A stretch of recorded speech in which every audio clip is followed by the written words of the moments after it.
வணக்கம். கடலூர் மாவட்டம் திருமுட்ட வட்டம் வட்டத்தூர் கிராமத்திலேருந்து ஸ்டாலின். நான் கடந்த ஒரு 10 ஆண்டுகளாக இயற்கை விவசாயம் செஞ்சிட்ருக்கேன். என்னுடைய பண்ணை அரசு பதிவு பெற்ற பண்ணை, அங்கக வேளாண் பண்ணையின் கீழே செயல்பட்டுருக்கேன். இதில் கடந்த 4 ஆண்டுகளாக நம்ம இயற்கை வழியில் கரும்பை பயிரிட்டு அதுலேருந்து நாட்டு சர்க்கரை தயார் பண்ணி தமிழ்நாடு முழுக்க கொடுத்துருக்குறோம். இன்னும் சிங்கப்பூர் போயிருக்கு, வெளிநாடுலாம் போயிருக்கு, வெளி மாநிலங்களுக்கெல்லாம் போயிருக்கு. இதில் என்ன ஒரு சிறப்புனா, நம்ம எந்த விதத்துலையும் இந்த ரசாயனத்தை நம்ம கலக்கலை. ரசாயனம் கலக்காத ஒரு நாட்டு சர்க்கரை தயார் பண்ணோம். அந்த கரும்புக்கும் ரசாயனத்தை இடுபொருளாக கொடுக்கக்கூடாது. இடுபொருளுங்கிறது நம்மளால் செய்யப்பட்ட பஞ்சகாவியம், ஜீவாமிர்தம், மீன் அமிலம், இதை தான் இடுபொருளாக நம்ம கொடுத்து இந்த கரும்பை நம்ம பயிர் வைக்கிறோம். இந்த கரும்பை பயிர் வச்சு அதுக்கப்புறம் நம்மளே அதுக்கான தேவையான இந்த ஆலையெல்லாம் நம்மளே ரெடி பண்ணி அது மூலயமா இந்த நாட்டு சர்க்கரை தயார் பண்ணுறோம். கிட்டத்தட்ட இது 4வது ஆண்டு நம்ம இப்போ நாட்டு சர்க்கரை நம்ம கொடுக்க போகிறோம் எல்லாருக்கும் இந்த ஆண்டு. அதுக்கு முன்னாடி என்னென்னா 2017ன்னு நினைக்கிறேன், நண்பர் ராஜசேகர் என்னை முத பேட்டி எடுத்தார் சீர்காழி டிவியில். இது அவருடைய காணொலியில் 5வது சிறப்பான ஒரு காணொலியாக பேட்டியாக இருக்கும்னு நினைக்கிறேன். என்ன இந்த இயற்கை விவசாயத்துக்கு வெளியில் என்ன எல்லாருக்கும் கொண்டு வந்தது ராஜசேகர் தான். அவருக்கு தான் முதல்ல நான் நன்றி சொல்லணும். இல்லைன்னா இன்றைக்கி நான் ஒரு சாதாரண விவசாயி எங்கேயோ ஒரு இடத்துல இருந்திருப்பேன். ஏன்னா சந்தையிடுதல் அப்படிங்கிறது எனக்கு ரொம்ப சிரமம். இன்றைக்கி நிறைய இயற்கை விவசாயிகள் சந்தையிடுதல் எப்படின்னு தெரியாதே நட்டத்தில் போயிட்டுருக்குறாங்க. ஆனால் எனக்கு அந்த இதெல்லாம் இடர்பாடெல்லாம் இல்லாத என்னை வெளியில் உடனே நான் அந்த விவசாயம் பண்ண ஆரம்பித்த உடனே எனக்கு ஒரு பழக்கத்தில் என்னை அவருடைய வலைத்தளத்தில் போட்டு, சீர்காழி வலைத்தளத்தில் போட்டு என்னை காட்டி என்னுடைய சந்தையிடுதலை மேலும் என்னை அதிகப்படுத்தி வச்சார் என்னுடைய சந்தையை. அதனால தான் இன்றைக்கி நான் இந்த இயற்கை விவசாயத்தில் நின்றுட்டுருக்கேன்னு கூட நான் சொல்லலாம். இல்லாட்டினா நம்ம எத்தனையோ டிவிலையோ இல்லை மற்றதெல்லாம் நம்ம சொன்னாலும் அவங்க தான் நம்மளை பேட்டி எடுத்தாங்க. அந்த வழியில் அவருக்கு திருப்பி நம்ம நன்றி சொல்லணும். இந்த நாட்டு சர்க்கரை ரொம்ப சிறப்பான ஒரு இது என்னென்னா, இப்போ நம்ம கடையில் வாங்குகிற சர்க்கரையே 100% ஒரு கலப்படமான சர்க்கரை, ரசாயனம் கலந்த சர்க்கரை அப்படின்னு தான் நம்ம அதை சொல்லணும். ஏன்னா இயற்கையாக யாரும் பண்ணுறதில்ல.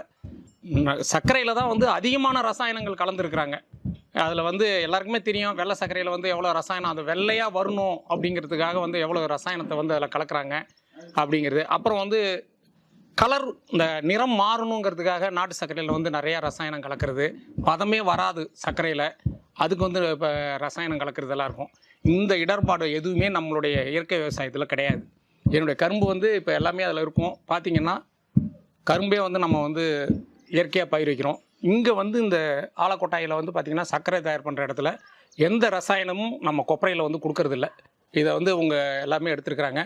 நம்மளுடைய இதில் இந்த ஆப்ப சோடா, இந்த சாப்பாட்டு உணவுக்கு கலக்கக்கூடிய சோடாவை மட்டும் நம்ம ஒரு கொப்பரைக்கு 100 கிலோ அந்த கொப்பரையோட சர்க்கரையோட அளவு, அந்த 100 கிலோவுக்கு 1/2 கிலோ ஆப்ப சோடா தான் நம்ம அதை கொடுக்குறோம். அதை ஏன் கொடுக்குறோம்னா, இந்த அழுக்கை அது பிரித்து எடுக்கணும்.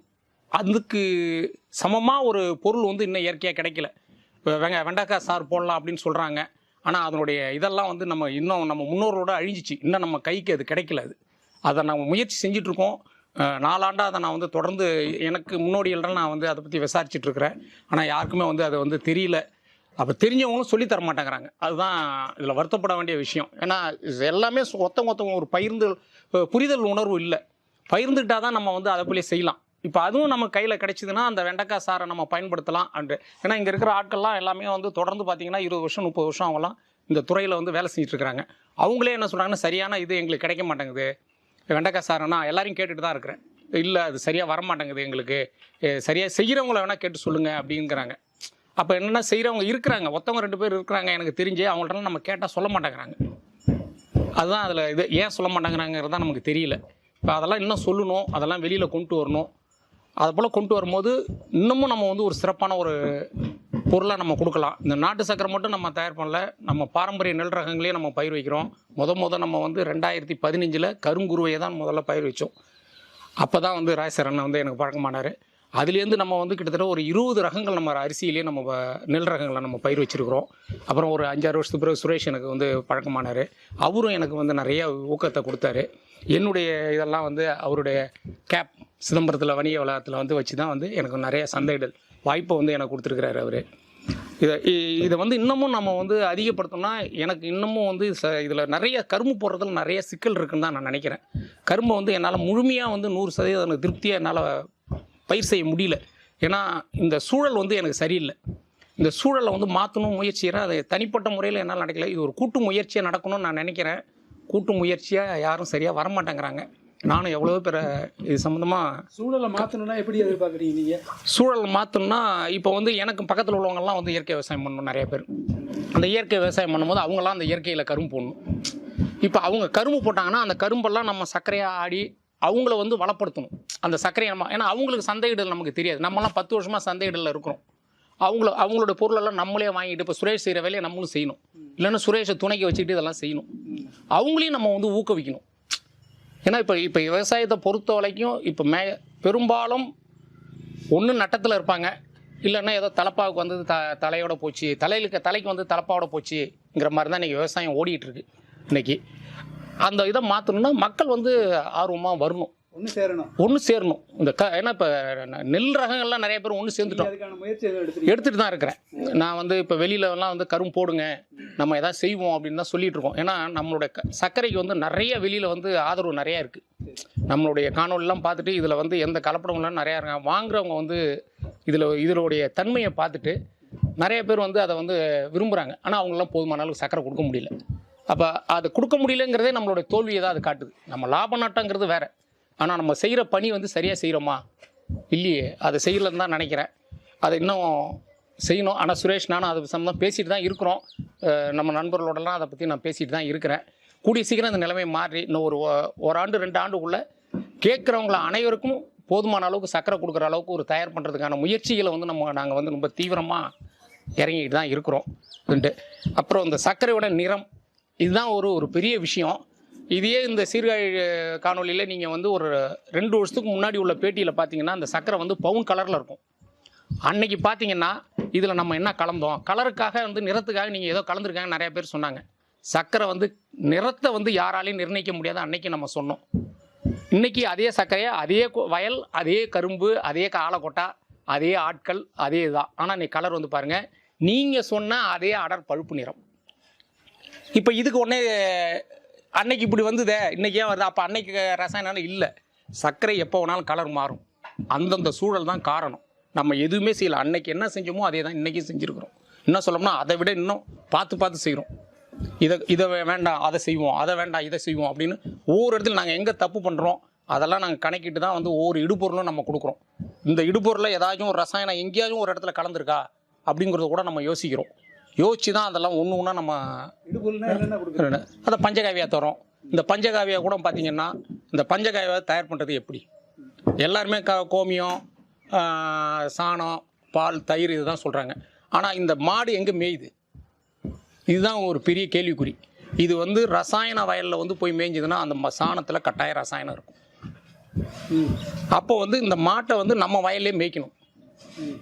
இப்போ என்கிட்ட ஒரு 3 ஆண்டுகளாக மாடு இல்லை. ஏன்னா நம்ம நகரத்தில் நாங்கள் மாடை வந்து நம்மளால் வச்சு சரியாக அதனால் வெளியில். இப்போ இந்த ஆண்டு இது வரைக்கும் இங்கே இருக்கிற மாட்டெல்லாம் பிடிச்சி அந்த சாணத்தை தான் எடுத்து கோமியத்தை கொடுத்தன்னு பண்ணோம். ஆனால் இந்த ட்ரிப்பு என்னுடைய நண்பர் ஒருத்தூரில் ராஜசேகர் இருக்கிறாப்புல, அவர் வந்து நம்ம நாட்டு மாடு வச்சுருக்காரு. அவர்கிட்ட சொல்லி கிட்டத்தட்ட 200 லிட்டர் ஒவ்வொரு போகத்துக்கும் 200 லிட்டர் கோமியம் போய் எடுத்துகிட்டு வரேன். ஏன்னா அதில் கூட நம்ம கலந்துடக்கூடாது. சாணி அதை போல் பஞ்சகாவியை கலக்கிறதுக்கான சாணியை அவர்கிட்டருந்து எடுத்து வைக்க சொல்லி எடுத்துகிட்டு வரோம். இந்த அளவுக்கு நாங்கள் முயற்சி செய்கிறோம். அதை கூட நாங்கள் வந்து ரசாயன உரத்தில் மேயிலங்கிறதுக்கு என்ன உத்தரவாதம்? அவர் வயலில் வந்து ரசாயனம் கிடையாதுல்ல, என்ன மாதிரி தானே அவரும் விவசாயம் பண்ணுறாரு. அதனால் அவர் இயற்கை விவசாயம் என்னை விட அவர் வந்து தீவிரமானவர். எப்படி கட்சிக்காரங்களை வந்து குத்துனா அந்த கலர் இருந்தாலும் ரத்தம் வரும்னு சொல்லுவீங்கள்ல, அதை போல் அவர் ரத்தத்தை குத்துனா வெறும் பச்சையாக தான் வரும். அவர் என்னை விட தீவிரமாக என்னோட முன்னோடி அவர். அதனால் அவர் வந்து அந்த அளவுக்கு செய்கிறாரு. அவர் வந்து அது வந்து சேவையாக நினச்சி செய்கிறார். நம்ம இயற்கை விவசாயத்துக்கு தேவையான கோமியம் எல்லாம் அவரோட ஒரு சொட்டு கோமியம் கூட ஒரு வீணாக்கிறதே இல்லை. எல்லாத்தையும் பிடிச்சி பெரிய டப்பாவில் வச்சுருக்காரு. யார் வேணாலும் எடுத்துகிட்டு போங்க இயற்கை விவசாயத்துங்கிறாரு. அப்போ எனக்கு பார்த்தீங்கன்னா கடந்த ஓராண்டில் எனக்கு கிட்டத்தட்ட ஒரு 500 லிட்டரு கோமியம் எனக்கு கொடுத்துருக்குறாரு. அதை தான் கொண்டாந்து இப்போ நான் இங்கெல்லாம் இந்த கோமியத்தெல்லாம் எடுக்கிறதெல்லாம் கொஞ்சம் நிறுத்திக்கிட்டேன். ஏன்னா என்னை சுற்றி இங்கே மாடு இருக்குது எங்கள் சொந்தக்காரங்க வீட்டில். இப்போ எத்தனை ஏக்கர் பண்ணீங்க கரும்பு போட்டுருக்கீங்க? இப்போ 2 ஏக்கர் போட்டிருந்தோம். இப்போ அடுத்து ஒரு 1.5-2 ஏக்கர் போடுறோம். இப்போ ஏற்கனவே வந்து 6 ஏக்கர் போட்டிருந்தோம். மொத்தமாக போட்டிருந்தோம். அதில் சர்க்கரை விற்க முடியல. அதில் நிறையா நஷ்டம். அப்புறம் இப்போ வந்து சரி கொஞ்சமாக போடுவோம் அப்படின்ட்டு கொஞ்சமாக போட்டு திருப்பியும் அதை வந்து வேறு மாதிரி மாற்றுவோம். அப்போல்லாம் என்ன பண்ணோன்னா, நாங்கள் வந்து இயற்கை விவசாய அரங்கு கண்காட்சி எங்கெல்லாம் நடக்குதோ அங்கெல்லாம் வந்து தமிழ்நாடு ஃபுல்லாக சுற்றணும் சக்கரை மூட்டையை தூக்கிக்கிட்டு. இன்றைக்கி வந்து அதெல்லாம் போகக்கூடாது, நம்ம வீட்டில் இருந்துட்டு இந்த சர்க்கரையெல்லாம் விற்கணுங்கிற முடிவுக்கு நாங்கள் வந்துட்டோம். ஏன்னா இன்றைக்கி சர்க்கரை கொடுக்க முடியல. அதனால் கொஞ்சம் கொஞ்சமாக பண்ணி இதை இன்னும் கொஞ்சம் சிறப்பாக பண்ணுவோம். வருஷத்துக்கு எவ்வளவு சர்க்கரை விற்பீங்க? இப்போ இந்த வருஷம் கொஞ்சம் உற்பத்தி கம்மி தான். என்னென்னா, நான் கரும்பு போன வருஷம் போட்ட ஆரம்பித்ததுலேருந்து மழை ரொம்ப இடையூறு அதிகமாக இருந்ததால் எனக்கு சுத்தமாக வந்து கரும்போட வளர்ச்சி வந்து ரொம்ப கம்மி. இந்த நிறம் வந்து அதை போல் வந்தது கூட இது ஒரு காரணமாக இருக்கலாங்கிறது தான் என்னுடைய இது. ஏன்னா போதுமான அளவுக்கு அதுக்கு வந்து வெயில் வந்து இல்லை இந்த கரும்புக்கு. அதனால் கூட தொடர்ந்து நான் வந்து இப்போ இந்த 2 மாதத்தில் தான் 3 தடவை இந்த கரும்பு தண்ணி வச்சேன். அது வரைக்கும் மழை தண்ணியிலே தான் அது இருந்தது. உடனே மழை தண்ணியில் கரும்பு கிளம்பாதான்னு கேட்டுறக்கூடாது. மழைன்னா ஓரளவுக்கு தான் பெய்யலாம். மழை பெஞ்சுதுன்னா ஒரு 20 நாளைக்கு தண்ணியே வடியாத அளவுக்கு. ஏன்னா நம்ம வந்து கான் வந்து பார்த்திங்கன்னா மண் ஏற்றுறது வந்து அந்த அளவுக்கு மண் ஏற்றி வச்சுருப்போம். அந்த தண்ணியை அவ்வளோ சீக்கிரம் வடிகட்ட முடியாது. சமதளமாக இருந்ததுன்னா தண்ணி ஓடி போய் வடிஞ்சிரும். அந்த கான் இருக்கிறதால அந்த தண்ணி அப்படியே இருந்துகிட்டே இருக்கும். அடுத்த ஒரு 15 நாளில் திருப்பியும் ஒரு மழை 1 மணி நேரம் அடிச்சுதுன்னா ஃபுல்லாக வந்து எந்த வேலையும் செய்ய முடியாது. இப்போ இந்த ஒரு ஏக்கரில் எவ்வளோ சக்கரை கிடைக்கும்? எத்தனை டன் கரும்பு கிடைக்கும்? இப்போ நான் வந்து இந்த 2 ஏக்கர் போட்டிருக்கேங்க. இந்த 2 ஏக்கரில் வந்து பார்த்திங்கன்னா நான் வந்து எதிர்பார்த்தது குறைஞ்சபட்சம் ஒரு 30 டன் சக்கரை கிடைக்கும் அப்படின்னு எதிர்பார்த்தோம். ஆனால் இப்பொழுதுக்கு எனக்கு வந்து இப்போ கிட்டத்தட்ட முடிகிற தருவாயில் தான் இருக்குது. கரும்பு அறுவடைங்கிறது கிட்டத்தட்ட ஒரு 24 டன்னு தான் வரும். 24 டன்னுக்கு பார்த்தீங்கன்னா ஒரு டன்னுக்கு 100 கிலோ சக்கரை. அப்போ 24 கொப்பரை எனக்கு கொப்பரை கணக்கு. ஒரு கொப்பரைக்கு வந்து 100 கிலோ. அப்போ பார்த்தீங்கன்னா 24 2400 கிலோ இந்த ஆண்டு. அதான் போன ஆண்டு வந்து இல்லை 2 ஏக்கருக்குமே. ஆமாம், போன ஆண்டு இது வந்து 300 இது 30 கொப்பரை வரைக்கும் வந்தது. ஆமாம். அப்போ இப்போ இந்த ஆண்டு வந்து வளர்ச்சி வந்து கம்மி கரும்பு. அது இந்த ஆண்டு வந்து நம்ம பருவம் தாங்க இதுக்கு காரணம். காலநிலை மாற்றம் அப்படின்னு சொல்கிறாங்களே, அதுதான் இதுக்கு காரணம். ஏன்னா காலம் தவறி பெய்கிற மழையும் காலம் தவறி காயிற காய்ச்சலும் எந்த பயிருமே வந்து ஒத்து வராது. இந்த கரும்பை வெட்டி ஆலைக்கு கொடுக்காம இப்படி நேராக ஆட்களை வச்சு இதுக்காக செலவு பண்ணி ஆடும்போது இது உங்களுக்கு லாபகரமாக இருக்கா? இந்த ஆண்டு லாபம் கிடையாதுங்க. சென்ற ஆண்டு லாபம் இருந்தது, இந்த ஆண்டு லாபம் கிடையாது தான். இது என்னென்னா, அதான் நம்ம வந்து எப்படின்னா எல்லாருமே ஏதாவது ஒரு இடத்துல வந்து ஒரு சேவை செய்யணும்னு நினைக்கிறாங்க. இப்போ நம்ம இருக்கிற இடத்துல என்ன சேவை செய்கிறது? நம்ம விவசாயம் பண்ணுறோம். இந்த நம்மாழ்வார் வந்து அவரே அர்ப்பணிச்சுக்கிட்டார். அவர் வழியில் நம்மளும் ஏதாவது போய் இந்த மக்களுக்கு ஏதாவது செய்யணும். ஒரு ரசாயனம் இல்லாத உணவுப் பொருளை கொடுக்கணுங்கிறது தான் நாங்கள்லாம் வந்து இதில் இறங்கணும். இதில் லாப நட்ட கணக்கே நாங்கள் பார்க்குறதில்ல. எங்கள்கிட்ட வர பொருளை மக்களுக்கு கொடுக்குறோம். அதில் வந்து எந்த ரசாயனமும் இல்லை. மக்களுடைய ஆரோக்கியம் நலன் தான் எங்களுடைய இலக்காக வச்சுட்டு தான் இதில் செயல்படுறோம். அதனால் லாப நோக்கம் நாங்கள் செயல்படுறதே இல்லை. லாபம் வந்தாலும் சரி, நட்டம் வந்தாலும் அதை நாங்கள் ஏற்றுக்கிற மனப்பக்குவத்தை நாங்கள் வந்து வளர்த்துக்கிட்டு இருக்கோம். இதுதான். சர்க்கரையை தயார் பண்ணி மார்க்கெட் பண்ணுற நிறுவனம்லாம் என்ன பண்ணுதுன்னா, இந்த மாதிரி ஆடுற சர்க்கரையில் வந்து அந்த டூசர்லாம் எடுக்கிறதுக்கு எந்த விதமான முயற்சியும் மேற்கொள்றது இல்லைன்னு சொல்கிறாங்க. அவங்க வெளியிடுற அறிவிப்பு அதில் தான் வருது. இங்கே மாதிரி ஆடுற சர்க்கரையில் சுத்திகரிக்கிறத வந்து எந்த அளவுக்கு உண்மைத்தன்மை இருக்குன்னு தெரியாதுன்னு போடுறாங்க. அதை நீங்கள் எப்படி உண்மைத்தன்மையை என்னுடைய சர்க்கரையை சாப்பிட்டு பாருங்கள். அவங்க என்ன சொல்கிறாங்கன்னா, சுத்தமாக கொடுக்கறது இல்லை, நாங்கள் சுத்தமாக கொடுக்குறோம் அப்படி. அது எல்லாருமே சொல்லிக்கிறது தான். இப்போ நம்ம என்ன பண்ணுறோம்னா, இப்போ நம்ம வந்து எதையும் மறைச்சி வச்சு பேசலை. இப்போ இல்லை, நீங்கள் சொல்கிற அந்த நிறுவனம் யாரையாச்சும் தயார் பண்ணுற இடத்துல பொதுமக்களை வந்து பார்வையிட விட்றாங்களா? இன்னும் விட மாட்டாங்க. அதுதான், அங்கே தான் பிரச்சனையே இருக்குது. இப்போ நம்ம வந்து பாருங்கள், எங்கேயுமே வேலி வைக்கல, எங்கேயும் மதில் வைக்கல. யார் வேணாலும் வந்து பார்க்கலான்னு தான் சொல்கிறோம். நீங்கள் எந்த ஆழக்கொட்டாயிலையும் நீங்கள் வந்து உள்ளே போய் நீங்கள் வந்து இப்போ வரீங்கன்னு சொன்னீங்கன்னா எல்லாத்தையும் இடம் அப்புறப்படுத்திடுவாங்க. இல்லைன்னா உங்களை உள்ளே விட மாட்டாங்க. பர்மிஷன் கேட்டு தான் நீங்கள் உள்ளே வரலாம். அப்போ எப்படி நீங்கள் வந்து அது வந்து சரின்னு சொல்கிறீங்க? ஆனால் என்னுடைய ஆழக்கொட்டை அப்படி கிடையாது. திறந்த வெளியில் தான் நான் வச்சுருக்கிறேன். நீங்கள் சொல்கிறது இந்த இனிப்பு சுவையை வச்சு தான் நம்ம வந்து. இனிப்பு சுவைன்னு இல்லை. நீங்கள் இப்போ நாங்கள் வேணால் உங்களுக்காக நீங்கள் வந்து ஒரு கொப்பரை வேணால் அழுக்கு எடுக்காத நான் எடுத்து காட்டுறேன். நீங்கள் சர்க்கரையை சாப்பிடவே முடியாது. அதில் அவ்வளோ தூசு இருக்கும். இப்போ அங்கே எடுத்தாங்க பார்த்தீங்களா, அது எல்லாத்தையும் வச்சு எப்படி சாப்பிடுவீங்க? கிட்டத்தட்ட 88க்கு முன்னாடி எங்கள் ஊரில் வந்து க்ரஷர் ஓடிச்சுலாம் எல்லாம் அப்படி தான் ஓடிச்சு. ஏன்னா அப்போல்லாம் வந்து பார்த்திங்கன்னா இடையில வந்து இந்த வெள்ளை சீனி வந்த பிறகு நம்ம நாட்டு சர்க்கரையோட மக்கள் நேரடியாக பயன்படுத்துறது வந்து குறைச்சிக்கிட்டாங்க. அப்போ என்ன ஆச்சுன்னா, இது வந்து வேற ஒரு பொருளை தயார் பண்ணுறதுக்காக தான் இந்த சர்க்கரை பயன்படுது. எரிசாராயமாக இருக்கட்டும், இல்லை சாலை போடுறது, மேலே வீடு கட்டினா வெதரிங் போடுறது, இதுக்கு தான். அப்போ வந்து அழுக்கெல்லாம் எடுக்க மாட்டாங்க. எங்கள் வீட்லேயே நாங்கள் இந்த இடத்துல ஏற்கனவே க்ரஷர் இருந்தது. 88, 89 தான் நாங்கள் க்ரஷர் நிறுத்தினோம். அப்போல்லாம் நாங்கள் வந்து எடுக்க மாட்டோம். அப்படி எடுக்கும்பொழுது எங்களுக்கு இது 100 கிலோன்னா அந்த அழுக்கு எடுக்கலாம் 130 கிலோ வரும். அப்போ 30 கிலோ அழுக்கு அதில் இருக்குன்னு அர்த்தம். இதை நீங்கள் எப்படி சாப்பிடுவீங்க? இன்றைக்கி டீ காஃபியில் வந்து அப்படியே போட்டு நீங்கள் ஆற்றி குடிக்கலாம், நீங்கள் எந்த தூசும் இருக்காது. நீங்கள் சொல்கிற அந்த நிறுவனமும் அதப்பெல்லாம் செய்ய முடியாது. அழுக்கு எடுக்காத யாரும் கொடுக்க மாட்டாங்க, அழுக்கு எடுத்து தான் கொடுப்பாங்க. அழுக்கு எடுக்காத டீ காஃபிலாம் போட்டு சாப்பிட முடியாது. நீங்கள் வந்து வீட்டில் வந்து பாவா நீங்கள் செய்யும் போது பார்த்தீங்கன்னா நீங்கள் அதெல்லாம் நம்ம வடிகட்டி போட்டுருவாங்க. இப்போ நீங்கள் ஒரு மாவாளுக்கு செய்கிறாங்க, இல்லை ஏதாவது பாவா காய்ச்சிறாங்கன்னு வச்சுங்க, அந்த இதுக்கு பயன்படுத்துகிற அந்த வெள்ளத்தை என்ன பண்ணுவாங்க, வடிகட்டில் வச்சு அந்த தூசெல்லாம் எடுத்துருவாங்க, கீழே வந்துடும். அதில் உங்களுக்கு மண், அந்த திப்பி இல்லாத கரும்போட சக்கெல்லாம் இருக்காது. ஆனால் நீங்கள் நேரடியாக இப்போ டீ காஃபிலாம் எடுத்திங்கன்னா என்ன பண்ணுவீங்க? அப்படியே போடணும், இல்லைன்னா அதையும் வடிகட்டணும். அது அப்புறம் அந்த நீங்கள் சொல்கிற அந்த சர்க்கரையில் அதெல்லாம் இல்லாத இருந்தால் எப்படி இருக்கும்? அதனால் யாருமே அதெல்லாம் செய்ய மாட்டாங்க. அவங்க வந்து சொல்கிறாங்க, உங்களுக்கு ஒரு விஷயத்தை நான் சொல்கிறேன், எல்லாம் தெரிஞ்சுங்க. முதல்ல வந்து கரும்பை வந்து நீங்கள் வந்து நிறையா வந்து நைட்ரஜன் தழைச்சத்தை நீங்கள் நிறையா கொடுத்தீங்கன்னாவே இந்த கொப்பரையில் பதம் வராது. வேணால் பதக்காரர் இருக்காரு, வேணால் கேட்டு பாருங்கள், பதமே வராது. நாங்கள்லாம் வந்து சின்ன பிள்ளையா இருக்கும்போது எங்கள் வீட்டில் இங்கே ஓடிட்டு இருக்கும்போது இதில் ஒரு பெரிய குழி வெட்டியிருப்பாங்க. இந்த இடத்துல 10க்கு 2 அடி அகலம், 4 அடி ஆழம், ஒரு 10 அடி நீட்டில் இருக்கும். என்ன பண்ணாலும் பதமே வராது. அது அப்படியே இலவி நிற்கும். பார்த்து முயற்சி செஞ்சு கொண்டு போய் அதில் எடுத்து வாளி வச்சு மொண்டு ஊற்றிடுவாங்க. அது அப்புறம் ஒரு 2-3 மாதம் கழிச்சு அப்படியே படிஞ்சு நிற்கும். அப்புறம் கடப்பாரை விட்டு, ஏன்னா அப்போல்லாம் சக்கரை வந்து நான் சொன்ன மாதிரி தான் பயன்படுத்தினாங்க. இடையில ஒரு 15-20 ஆண்டுகள் வந்து மக்கள் நேரடியாக உணவுக்கு வந்து தவிர்த்துட்டாங்க. இப்போ தான் நம்ம வந்து இப்போ ஜல்லிக்கட்டுக்கு வந்த பிறகு தான் நம்ம நாட்டு சர்க்கரையை நம்ம வந்து நிறைய பயன்படுத்த ஆரம்பிச்சோம். நம்மளுடைய பாரம்பரிய உணவை வந்து நம்ம தேட ஆரம்பிச்சிட்டோம். அப்புறம் கொரோனா வந்த பிறகு தான் இன்னும் அதிகமாச்சு. அது இதனால தான். அதனால் அழுக்கு எடுக்க அதெல்லாம் கொடுக்க முடியாது. இந்த நைட்ரஜன் விஷயம் வந்து நைட்ரஜன் நீங்கள் வந்து இன்றைக்கி வந்து 1 ஏக்கருக்கு 10 மூட்டை யூரியா கொடுக்குறாங்க ஒரு விவசாயி. 10 மூட்டை விவசாயி நீங்கள் கொடுத்த கரும்பை கொண்டாந்து நீங்கள் வேணால் இங்கே எடுத்துருவாங்க, நம்ம ஓட்டி பார்ப்போம், சர்க்கரை வரவே வராது. அது யாராக இருந்தாலும் சர்க்கரை வரவே வராது. கைக்கு வந்து பணம் வராது. வேணால் பதக்காரரை கேட்டுங்க, வராது. அப்போ அது வரணுன்னா என்ன பண்ணணும்னா ஹைட்ரோஸ், சல்ஃபர், அப்புறம் சில ரசாயன திரவங்கள் இதெல்லாம் நம்ம அதில் கலக்கணும். இப்போ இந்த நிறம் சொன்னோம் பார்த்தீங்களா, இந்த நிறம் நம்ம வந்து இயற்கையாக இருக்குது. போன தடவை வந்து பவுன் கலரில் இருந்து இந்த தடவை வந்துச்சுன்னு, இப்போ அதே பவுன் கலரை நம்மளால் வர வைக்க முடியும். இதுக்கு தேவையான ரசாயனத்தை இதில் கொடுக்கணும். ஆனால் நம்ம எதுவுமே செய்யலை. அது என்ன வருதோ அதுதான். நான் அப்பயும் அதை தான் சொன்னேன், இப்பயும் அதான் சொன்னேன். சமீபத்தில் கூட கோயம்புத்தூர் வேளாண் பல்கலைக்கழகத்தில் போயிட்டு இருக்கும்போது ஒரு பேராசிரியரே சொல்கிறார், உங்கள் சக்கரை வந்து தப்பு அப்படிங்கிறார். அவர்கிட்ட நம்ம போய் என்ன சொல்ல முடியும்? ஏன்னா அவங்களாம் படித்த மேதாவிகள், அவங்கள்ட்ட நம்ம ஒன்றுமே சொல்ல முடியாது.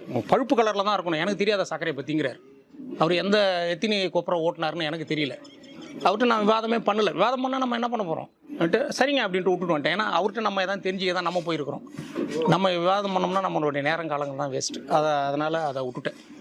இதுதான் இந்த இதில் வந்து நம்ம வந்து முன்னோடியாக ஏதாவது செயல் பண்ணணும். ஒரு கூட்டு முயற்சி, அடுத்து ஒரு முயற்சி நாங்கள் செஞ்சுக்கிட்டு தான் இருக்கிறோம். கட்டாயம் இன்னும் ஒரு 2-3 வருஷத்தில் செஞ்சிடலாமா சுரேஷே?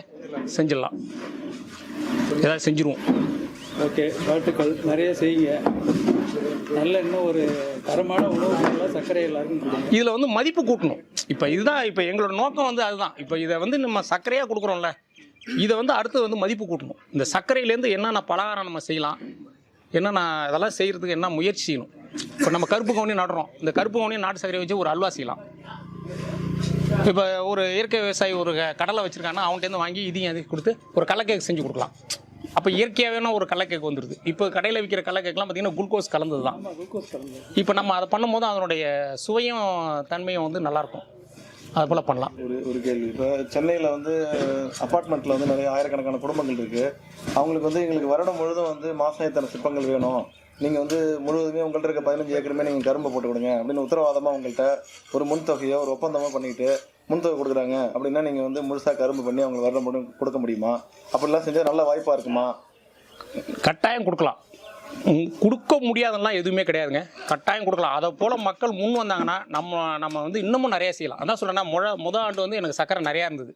கிட்டத்தட்ட 120 சிப்பம் முதல் ஆண்டு மட்டும் என்னால் விற்க முடியல. அது அப்படியே எல்லாமே வீணாக தான் போச்சு. அதை எதுவுமே பண்ணல. அதுதான் அடுத்த ஆண்டு வந்து நமக்கு வந்தது. இப்போ வந்து கரும்பு பார்த்திங்கன்னா இந்த வருஷம் கரும்பு விளைச்சல் மழை அதிகத்தால் விளைச்சல் இல்லை. இப்போ இதனால இது நஷ்டம். அப்போனா வந்து இந்த மாதிரி தன்னார்வமாக ஒரு 15 ஆண்டுகளுக்கு மேலே இயற்கை விவசாயம் பண்ணிட்டு இருக்க விவசாயிகளை வந்து ஒரு குழுவாக வந்து மக்கள் வந்து ஆதரித்து அவங்கள நம்பி எங்களுக்கு இது வேணும்னு சொல்லி உத்தரவாதமாக அவங்க வயலை பார்வையிட்டு அவங்கள்ட்ட வந்து ஒரு முன்தொகை இதெல்லாம் கொடுத்து நாங்கள் உத்தரவாதமாக எடுத்துக்கணும்னு சொன்னால் நம்ம செய்யலாம். மேலும் இந்த இயற்கை விவசாயம் நம்ம வந்து தொடர்ந்து அதிகமாக்கலாம். ஒத்தை கருத்துள்ள விவசாயிகளோடு ஒன்று சேர்ந்து, அதாவது அவங்களுக்கும் அந்த எண்ணம் இருக்கும். நுகர்வோரும் நம்ம கூட நுகர்வோரும் வரணும், அதோட விவசாயிகள் வரணும். ஏன்னா சும்மா நம்ம வந்து அவங்க சொல்லிட்டாங்க, அவங்க காசு கொடுத்துட்டு போயிட்டாங்க, யாருக்கு தெரிய போகுது, கொஞ்சம் யூரியா போட்டுடலாம் அப்படின்னு போடக்கூடாது. இப்போ நான் சொல்கிறேன் பார்த்தீங்கன்னா, 2 ஏக்கர் எனக்கு 25 டன்னு தான் வந்தது. ஆனால் நான் நினச்சிருந்தேன்னா அது ஒரு 40 டன்னாக கூட ஆக்கியிருக்கலாம். ஆனால் அது நம்ம முக்கியம் இல்லை. நம்மளோட கொள்கை, நம்மளுடைய எண்ணங்கள் தான் நமக்கு முக்கியம் எப்பயுமே. அந்த எண்ணத்துப்படி நம்ம செயல்பட்டோம்னா இது எல்லாமே வந்து சரியாகும். அதை போல் நுகர்வோர் இருந்தாங்கன்னா இப்போ எடுத்துக்காட்டுக்காக வந்து மொதல் வருஷம் நம்ம வந்து கொடிசாவில் வந்து தெருவில் கொண்டாந்து நான் ஸ்டால் போட்டேன். ஏன்னா கொடிசாவில் 50,000 ரூபா வாடகை. தெருவில் போட்டோம். தெருவில்லாம் அவ்வளோ சீக்கிரம் யாரையும் அனுமதிக்க மாட்டாங்க. நாங்கள் போய் துணிஞ்சு காரை இங்கேருந்து எடுத்துக்கிட்டு போய் அங்கே போட்டு அங்கே விற்றேன். அப்போது ஒருத்தர் திருவண்ணாமலையில் ஐடி கம்பெனிலேருந்து ஒருத்தர் வந்து என்கிட்ட வந்து கார்டு வாங்கிட்டு போனார். எனக்கு சோத்து சக்கரை தயார் பண்ண முடியுமா, தரங்க அப்படின்னேன். கரெக்டாக எனக்கு ஜனவரியில் பேசுங்கன்னு கரெக்டாக பேசிட்டார். அங்கேருந்து வந்து இங்கே எல்லாத்தையும் பார்த்துட்டு அப்போ கூட என்ன நம்பலை. இதெல்லாம் பார்த்துட்டு நம்ம கரும்பு இது பண்ணிவிட்டு எனக்கு சோத்து கத்தாழையில் தான் எனக்கு 1 டன் சக்கரை வேணும்னார். அவர் செஞ்சு தான் கொடுத்தேன். 1 டன் சோத்து கத்தாழை கலந்து அவருக்காக மிக்சிலாம் கொண்டாந்து வச்சுட்டு அதை ஒரு பெரிய இதாக எடுத்து 1 டன் அவருக்கு செஞ்சு கொடுத்தேன். அவர் யார் எவருலாம் எனக்கு தெரியாது. 1 டன் சர்க்கரையை நான் அனுப்பி விட்டேன். காசும் வாங்கலை. எனக்கு 1 மாதம் கழிச்சு தான் எனக்கு பணம் கொடுத்தாரு. நான் பணமும் கேட்கல. ஆனால் 1 மாதம் கழிச்சு கரெக்டாக ஜிபே பண்ணிட்டார் எனக்கு. இப்போ நான் அவர் சொல்லவே இல்லை, ஏன்னா எனக்கு சக்கரை இல்லை சொன்னால் வந்துடுவார். இப்போ அதை போலலாம் நம்ம செஞ்சு தான் கொடுத்துருக்குறோம். அதனால் கட்டாயம் மக்கள் நுகர்வோர் நம்மளை தேடி வரும்போது அவங்களுக்கான முயற்சிகளை நம்ம செய்யலாம். இதே இந்த வெள்ளமாக இப்போ இதில் வெள்ளமும் கொஞ்சம் செய்கிறோம். இதை விட வெள்ளம் இன்னும் நல்லாயிருக்கும். வெள்ளமும் செய்யலாம். அடுத்து அச்சு வெள்ளம் போடலாம். இதிலே வந்து பின்னாடி இந்த கொதி வர நேரத்தில் தேம்பாவுன்னு ஒன்று எடுப்போம் அந்த காலத்தில். அதெல்லாம் நம்ம வந்து நிறைய தயார் பண்ணி கொடுத்தோம்னா அதில் வந்து கிட்னியில் உள்ள கல்லே வந்து கரையும்னு சொல்கிறாங்க. இதெல்லாம் வந்து சோதனை அடிப்படையில் இருக்காங்கிறதெல்லாம் எனக்கு தெரியாது, சொல்கிறது தான். அதை தொடர்ந்து நம்ம பயன்படுத்தோம்னா கிட்னியில் உள்ள கல் குறையும், கிட்னியோட செயல்பாடு நல்லா இருக்குங்கிறாங்க. அந்த இதெல்லாம் வந்து பார்த்திங்கன்னா உங்களுக்கு நல்ல ரேட்டு. இப்போ வடநாட்டிலலாம் வந்து தேம்பா வந்து 500 ரூபா விற்கிறான் 1 கிலோ. அப்போ நீங்கள் பாருங்கள், இங்கே 1 கிலோ சக்கரை நம்ம 100 ரூபாய்க்கு நம்மளால் விற்க முடியல. ஆனால் தேம்பா 1 கிலோ 500 ரூபா விற்கிறாங்க, மக்கள் வாங்குறாங்க. ஆனால் நம்ம ஊரில் வாங்குவாங்களாங்கிறது தெரியல. ஆனால் அதெல்லாம் அவ்வளோ மருத்துவ குணம் உள்ளது அதில். அதை போல நம்ம இதுலேயே நிறைய விஷயங்கள் இருக்குது இந்த இடத்துல. இதெல்லாம் கணக்கு பண்ணி தான் இதெல்லாம் செஞ்சோம். ஆனால் அதை நோக்கி தான் போகிறோம். எந்த அளவுக்கு காலம்தான் இதை வந்து பதில் சொல்லும். ஓகே. நன்றி, வணக்கம்.